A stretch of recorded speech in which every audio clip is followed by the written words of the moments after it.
We open to 5 years ago.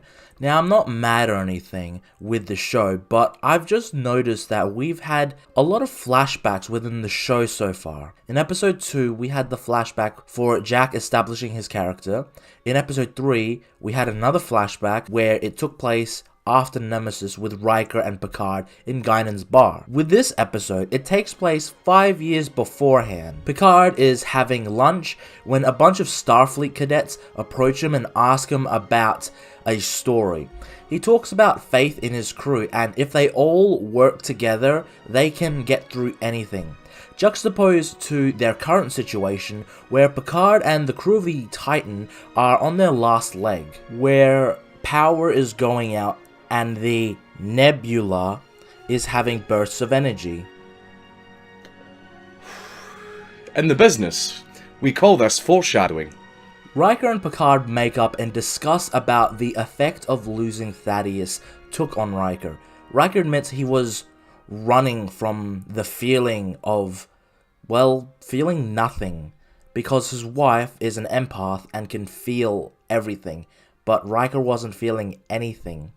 He tells Picard to make time with his son, as he wasn't able to spend as much time with Thaddeus. Seven investigates the transporter officer's quarters, where she finds his dead body. She informs Riker, who advises her to keep it quiet and investigate discreetly. This really adds to the paranoia of the episode, and I understand why he chose to pick the changelings over the bug creatures from Conspiracy. Because with the bug, it kills the host, then moves on to another. But in this case, it can morph into anyone, and that's just awesome. It keeps the audience on their toes as to who is the changeling and how to find them. Beverly counts down, then they have another hit of energy. Picard asks Beverly if he can spend time with his son Jack. It really shows that Picard is trying to reach out to his son, and it's truly heartwarming. Seven meets with Shaw, and she informs him of the situation. Can we talk? Officially, no. Unofficially? No. Riker records a message to Deanna if they do die, but he doesn't know what to say. Frakes really shines in this series, and he has not lost a beat when acting. And the fact that in these 2 episodes he's double dutying as an actor and a director is astounding to me. I also believe it's because of the great material written this week by Terry and Sean Tretter. Each actor is able to shine, and it just really just shows in their acting. Picard takes his son to a holodeck.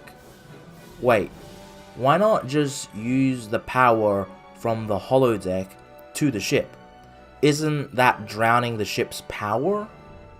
Given the state of the ship, the holodeck's still open.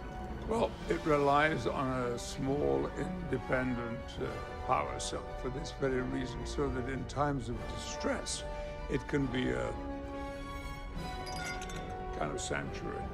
So why not just hook that bad boy up to the main power cells to get out of there? Shit, knowing Terry, he'll probably have a reason why it can't connect to the main one, so I ain't poking that bear. I suggest you don't worry about this sort of thing and just enjoy yourself. That goes for you all, too. Yes. Picard and Jack share a drink. The hair. When did it go? You're, 23, 24? Enjoy it while you can. Picard wants to know more about Jack and asks why he didn't want to know him. Jack then deflects the latter question and tells him a story, and the pain in Picard's eyes, it's really moving. I feel for you, Picard. I do. Seven and Shaw discuss about the changeling and how to deal with it. You have great instincts. You are a natural leader.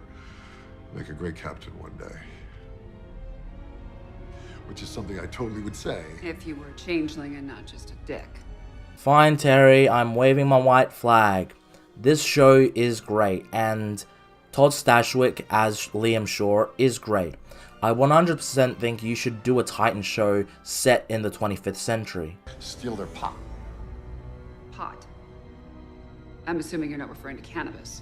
Sadly, no. Wait, there's weed in the 25th century?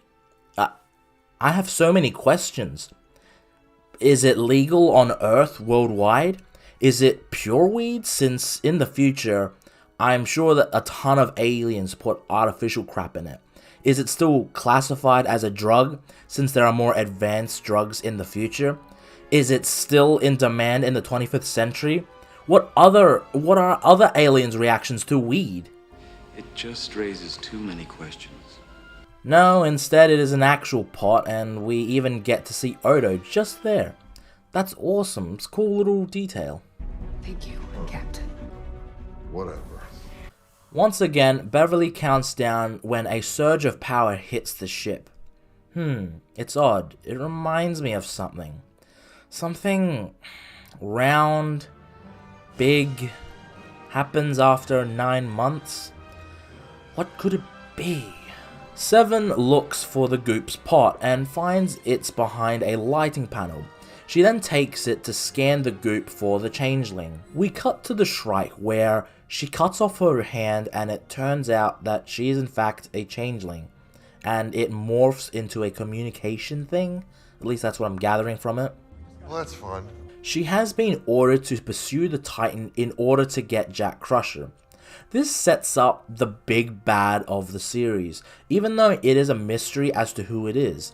It also shows Vadic is much more afraid of this entity, even though she doesn't want to go into the gravity well. She is forced to do it. On a side note, I really love the CG that morphs into a face. It's really cool effect. It's so bizarre and weird, but it's cool. She orders her crew to remove the portal weapon, and I just love the hint of Vadic from the second episode. Goodbye! Goodbye! In the third episode, we get a lot more calm and in control of Vadic. In the last 3 episodes, we get to see a wide range of emotions and sides to this character. It's almost like she's a 3-dimensional character or something. The Shrike re-enters the Nebula, and we then cut back to 5 years ago again, where Picard is regaling the young cadets with one of TNG's best episodes, Darmok. One of the cadets asked about an adventure that took place before TNG with Jack Crusher. I wonder if this will relate. A no-win scenario. I do like how the show weaves the connection to the past. It's not like we get a scene and it's pointless to the episode. There is a purpose for all this. Picard lets a bunch of crewmen into the holodeck as Jack says he doesn't think spending time with his father will make anything better. Jack thinks Picard is spending time to make him feel better about the past and not being able to meet his father. But Picard says that maybe he needs the connection. 3, 2. After reminding the audience of that, Seven takes the pot to scan the residue for the changeling. However, the changeling kills one of the crew and then destroys the pot. Seven fires and takes out an arm. Shoot him, shoot him, shoot him, shoot him, shoot him, shoot him, shoot him, shoot him, shoot him, shoot him, shoot him, shoot him, shoot him. Ugh, finally! Wait, why not use the maximum setting? Did they like change phases in the future? Why not set that thing to maximum? Maximum setting. If you'd fired this, you would have vaporized me. First Contact did it! Shoot him, shoot him, shoot him, shoot him, shoot him, shoot him, shoot him, shoot him, shoot him, shoot him, shoot him, shoot him. Stupid! You're so stupid! 7. Darling. What have we learnt from this experience? 1. Don't wait for the goop monster to regenerate. 2. Set phases to maximum. 3. When the goop monster is escaping, you shoot it. 4. Don't stare at it so much! Jack asks Picard what's the worst situation he's been in. He responds with the story from earlier, but expanding on it. Jack Crusher was once my very best friend at the Academy. Truth be told, I would have named you the same. Aww, that's very sweet, Picard. It's a humorous story of him and Jack Crusher getting laid. However, it turns a little serious when he says that his shuttle was dead in the water, and they used what power they had left to get back to the USS Stargazer, with no way of tracking a way back home. 10 fucking grueling hours. This is the first F-bomb on the show, at least in this season so far. And I don't know. I don't know how to feel about it. From what I gather, there's another one later on. I'm on the fence with this F-bomb. On one hand, I don't like swearing in Trek. It's just needless, and it's just to appease modern audiences. You mean the profanity? Yes. That's simply the way they talk here. Nobody pays any attention to you unless you swear every other word. You'll find it in all the literature of the period. On the other hand, I think it's because that was one of the worst experiences of his life. So being in essentially the same situation again must be pretty crappy. So I will allow it in a sense. I don't know. I don't like it. I don't agree with it. But I accept it. Shaw then comes in to ruin the moment, and he drops a bomb. Remember this? 996.2. The Enterprise remains concealed in the dust cloud. Stardate 4400 2.3.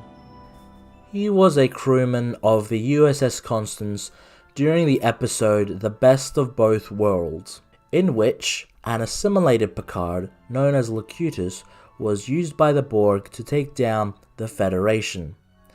At the Battle of Wolf 359, 39, though Shaw says 40 ships, were lost, totaling 11,000 lives lost.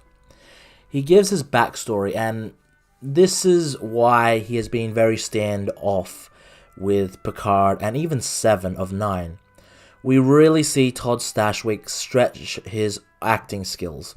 While he has been fun up until now, it's only now, with this episode, we get to know him.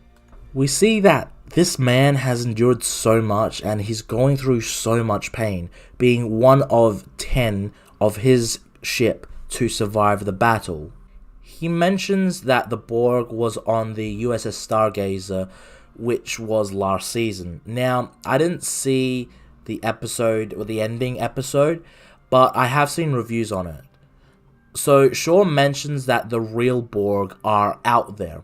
I like that this episode establishes that the Borg in season 2 was an alternate type of Borg, and that there is real Borg out there. I have a name for you. Locutus of Borg. The only Borg so deadly. They gave him a goddamn name. Jack tells Shaw to stop, but Picard says, No. No. It's all right. I like that. Instead of apologizing, he understands, then leaves. It can be interpreted in many ways, but one that is certain is he understands what he did and the pain that he's caused. He's very regretful of that moment in the past, but it's good to see Picard not apologizing and just leaving, realizing that he is right, and moves off. Forgive me. At some point, asshole became a substitute for charm. Ah, finally, a motto I can live by. Beverly meets up with Jack and Picard, and she explains the power surges throughout the whole episode. Contractions. Contractions? You mean like a birth? Ah, births. So, like pregnancy births? They pitch a plan to Riker to use the bursts of energy to get out of the birthing nebula. Space babies? This is insane. I'm with you, Will. It is a bit insane. Jack references using the docking thrusters to move around the asteroids like Picard did with his friend Jack Crusher. No, not Jack Crusher, that Jack Crusher. Riker takes a little convincing, but once convinced, he is fully on board and also suggests manually adjusting the nacelle covers. For those wondering, it's those bad boys. Riker rallies the crew, making a speech, while Picard and Seven meet with Captain Shaw. Despite the fact that you are indeed a dipshit from Chicago. I got no words, I just love that Picard threw his words back in his face. Seven and Shaw try to adjust the nacelles, and she alerts Riker to something we don't know. Riker puts Picard in charge, and words cannot describe how epic it is to see Admiral Jean-Luc Picard sit in the captain's chair, but the music knows it. It is so good seeing him take command of the crew, and once again... Say the line, Bart! Engage. As Seven and Shaw unlock the covers, Sidney LaForge comes in. Shaw is a little suspicious, and so is the audience. Then, like a boss, Seven pulls a phaser on her. Commander what, Forge? Commander Hansen.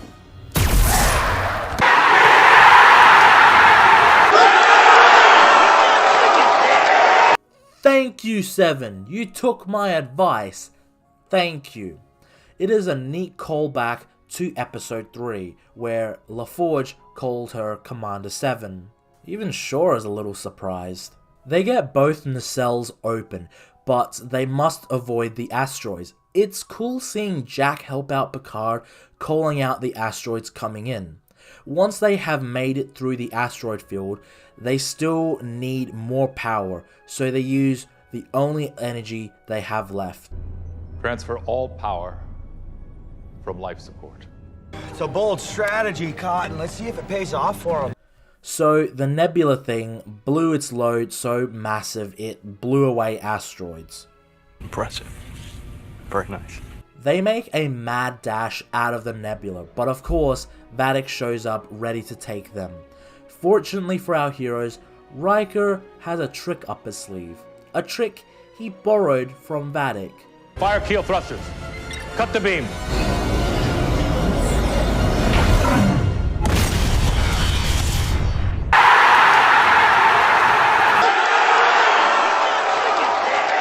Will, did you just throw an asteroid? Goddamn right I did. Okay, you know what I'm bringing back? Fuck yeah, son. Vadic is visually distraught by losing Jack. We really get to see depth in this character and see how, on the first impression, she was this over-the-top bad guy. A calm, reserved antagonist in episode 3, and in episode 4, she is distraught over losing her target. She is a changeling and she is working for someone above her. As they get out, Shaw and Seven join the bridge crew, and it literally gave birth. Like, those were actual contractions. Once again, I have several questions.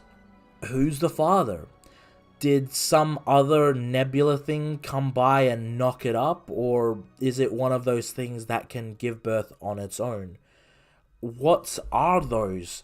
Will they grow up to be like that nebula? Are they telling me the Shrike and the Titan were swimming in its vagina? Does the creature orgasm? What happens to the children? What does the mother look like? It just raises too many questions.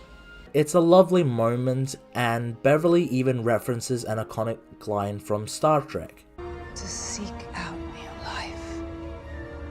It's a great moment, and I guess you could say it's a subtle reference to the Wrath of Khan, because it ends very optimistically, and that's something you don't see much in modern Star Trek. As Jack looks around, Picard and Jack share a moment, and we cut back to the flashback, where it turns out Jack did meet Picard in the bar. It then comes back to Picard and that he did meet his son. It's a beautiful moment, and it is ultimately quite sad. When Jack asked Picard if he wanted a normal family, Picard said Starfleet is all that was necessary, and I think that broke Jack's heart a little. Riker then talks to his wife Deanna, and even though the two aren't together, their chemistry is still seen. Are you and Jean-Luc in trouble? I don't know yet. Such a great bit with Riker where he smiles a bit. It's a great tease of the adventures we are yet to watch. Picard does an Admiral log, and that's pretty neat. It is funny to see that Picard still does his logs even though he's retired. Or is he? I mean, the way it's interpreted, you could just say that he was on leave and that he's always been an Admiral. As Jack freshens up, we see the same red vines with people saying "find us," red visions flash, and a red door opening. We end off the episode.